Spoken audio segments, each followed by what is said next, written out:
یہ جو موقع آتے ہیں نا شب برات کے، شب قدر کے، یہ بنیادی طور پر اللہ تعالیٰ کی طرف سے دی ہوا موقع ہوتا ہے کہ چلو تمہیں چانس دیتے ہیں، پابندی کوئی نہیں، لیکن رب کی طرف سے نا موقع ملتا ہے، چلو تمہیں ایک موقع دیتے ہیں، چلو اپنے آپ کو کلیئر کر لو، تمہیں موقع دیتے ہیں، یا اللہ کیا کرے کچھ بھی نہیں، آ کے نا سچے دل سے 2 رکعتیں پڑھ کے توبہ کرو، عرش کا مالک پچھلے سارے معاف کر دے گا۔ ان لوگوں کی باتوں پہ نہ جائیں جو بلا وجہ پریشان کرتے ہیں لوگوں کو۔ شب برات کا حوالہ بھی نہیں مل رہا، حالانکہ ترمذی شریف میں حدیث موجود ہے، سیاہ ستہ کی روایت ہے ترمذی میں۔ پہلے کہتے ہیں سیاہ ستہ سے دکھاؤ، جب سیاہ ستہ سے مل گئی تو اب اور کدھر جانا ہے؟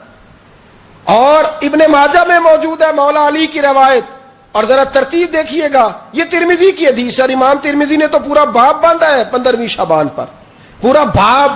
اب تمہاری مرضی ہے اگر تم نئی بات کو سمجھنا چاہتے، لیکن میں نے پہلے بھی کہا تھا پھر کہتا ہوں، اگر ہمیں کوئی شخص کہتا ہے کہ شب برات کو اٹھ کے نفل نہ پڑھو، تو بھائی نفل ہم نے پڑھنے اللہ کی رضا کے لیے، ہمیں کسی بندے سے ڈگری لینے کی ضرورت نہیں، نہ تو ہمارے اور رب کے درمیان معاذ اللہ کوئی وسیلہ ہے کہ تو کہے گا تو پڑھیں گے، جب دل کرے گا پڑھیں گے، اور جتنے دل کرے گا پڑھیں گے۔ ہم تو نفل کہہ رہے ہیں اس کو، ہم نے کب کہا ہے ضروری ہے جو عشاء پڑھ کے سو جائے فجر تک سویا رہے، ہم اس کو گناہگار نہیں کہہ رہے، لیکن یہ ضرور کہیں گے کہ گولڈن چانس مس کر دیا اس نے، یہ چانس مس کیا ہے، یہ تو اللہ کی رحمت کا موقع تھا۔ حضرت سیدہ عائشہ صدیقہ رضی اللہ تعالی عنہا ارشاد فرماتی ہیں کہ شعبان کی 15ویں رات تھی، یعنی شب برات کی رات، فرماتی ہیں شعبان کی 15ویں رات تھی، میں نے اچانک نظر ڈالی تو حضور میرے بستر میں تھے، پھر میری نظر پڑی تو حضور نہیں تھے، میرے دل میں گمان آیا، خیال آیا کہ شاید کسی اور زوجہ کی طرف حضور کا میلان تباہ ہو گیا ہو، وہاں تشریف لے گئے ہوں۔ فرماتی میں اٹھی باہر گئی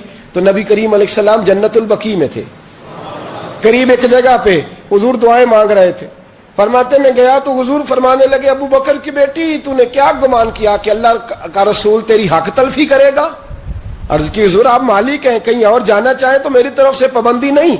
کہتی ہے وہاں کھڑے کھڑے میرے رسول کریم نے بیان فرمایا، یہ ترمذی کے لفظ ہیں، حضور نے فرمایا عائشہ یہ شعبان کی 15ویں رات ہے، مدینے میں سب سے زیادہ بکریاں بنو کلب کا قبیلہ پالتا تھا، فرمایا آج کی رات بنو کلب کے قبیلے کی بکریوں کی تعداد کے مطابق اللہ میری امت کے لوگوں کی بخشی فرما دے گا۔ یہ وہ رات ہے۔ جناب عائشہ صدیقہ رضی اللہ تعالی عنہ نے بات رات کو سنی تنہائی میں، نبی پاک سے رات کو تنہائی میں حضور سے سنی، سویرے جناب عائشہ نے کل امت کو بتائی۔ اگر یہ بات اہمیت والی نہ ہوتی تو بی بی صاحبہ آگے روایت کرتی، یہ کتابوں میں آتی، یہ لوگوں کو بتاتی۔ حضرت عائشہ نے روایت کیا اور مولا علی شیر خدا نے تو کھل کے کہا، ابن ماجہ میں حضرت علی سے پیار کرنے والوں کے لیے الگ عنوان، مولا علی نے کھل کے فرمایا شعبان کی 15ویں رات کو رات عبادت کرنا اور سویرے روزہ رکھنا۔ حضرت علی کے لفظ بائی نہیں سیاستہ میں، رات کو عبادت کرنا، دن کو روزہ رکھنا۔ ویسے تو رب کریم ہر روز تہجد کے وقت پہلے آسمان پر نزول اجلال فرماتا ہے اور لوگوں کو فرماتا ہے کوئی بخشش مانگنے والا؟ کیا انداز ہے مولا علی شیر خدا حدیث روایت کرتے، رنگ کیا ہے؟ فرمایا باقی راتوں میں نا تھوڑا سا پیکج ہوتا ہے، تھوڑا سا آخری حصے میں رات کے شب برات کو نا رات چڑھتے ہی اللہ پہلے آسمان پر جو اس کی شان کے لائق ہے نزول اجلال فرماتا ہے، اور پہلا جملہ یہ فرماتا ہے کوئی معافی مانگنے والا؟ اللہ کرے آپ کو سمجھ آئے، یعنی معافی دینے والا کہہ رہا ہے چلو آؤ ادھر آؤ ذرا معافی مانگو، میں معاف کرنے آیا ہوں، مانگو معافی۔ ہے کوئی معافی مانگنے والا؟ معاف کر دیں گے۔ اور آپ فرماتے ہیں ہے کوئی رزق مانگنے والا؟ وہ جو بڑی درخواستیں دیتے پھرتے ہیں نا مختلف اداروں میں، وہ ایک درخواست نا شب برات والی رات بھی دے۔ اور میں نہیں کہہ رہا، مولا علی شیر خدا فرما رہے ہیں، اور وہ خود نہیں فرما رہے، وہ نبی پاک کا فرمان نقل کر رہے ہیں، اور وہ رسول اللہ صلی اللہ علیہ وسلم کی بات نہیں بیان کر رہے، وہ کہتے ہیں رب فرماتا ہے کوئی روزی مانگنے والا؟ سارے سیٹھوں نوابوں جاگیرداروں کے پاس جا کے تھک گئے ہو، ایک دن میرے کہنے پر، ایک رات، ایک دیہڑی ذرا شب برات والی لگا کے تو دیکھو۔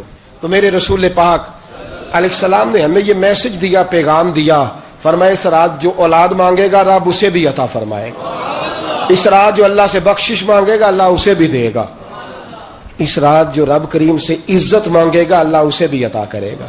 شارحین نے لکھا اس رات جو رب سے پردہ پوشی مانگے گا، اللہ اسے پردہ پوشی بھی عطا کرے گا. جو جنت کا سوالی ہوگا رب اپنے فضل سے عطا فرمائے گا. کوشش فرمائے. 10 محرم کو ہمارے ہاں لوگ جاتے ہیں قبرستان. وہ کسی حدیث سے ثابت نہیں, میں منع نہیں کر رہا, جائیں 9 محرم کو جائیں, 10 کو جائیں, 11 کو جائیں, 8 کو جائیں, سفر میں جائیں, ربیع الاول میں جائیں, قبرستان میں جب بھی جائیں, منع نہیں ہے. لیکن شب برات والی رات تو خود رسول کریم گئے ہیں نا قبرستان. اب جو بات میں نے سمجھانی ہے اس کو سمجھیں. نبی پاک کی والدہ کا مزار نہیں ہے وہاں جنت البقیع میں. حضور کے کو بھائی بہن, حضور کیا کرنے گئے؟ امت کی بخشش کے لیے گئے. شب برات کی رات لالچی نہ بنے کہ صرف میں نے اپنے لیے روزی مانگنی ہے. کل امت کے لیے مانگے رب کریم سے. مانگے اپنے بھائی کے لیے, مانگے اپنی بہن کے لیے, مانگے اپنے بیٹے کے لیے, مانگے اپنی بیٹی کے لیے, مانگے اللہ کریم سے. یہ مانگنے کی رات ہے. پچھلی راتی رحمت رب دی کرے بلند آوازہ, بخشش منگن وارے کارن کھلا جے دروازہ. آئیں اللہ کی بارگاہ میں اس رات کو کھل کے دعا مانگے.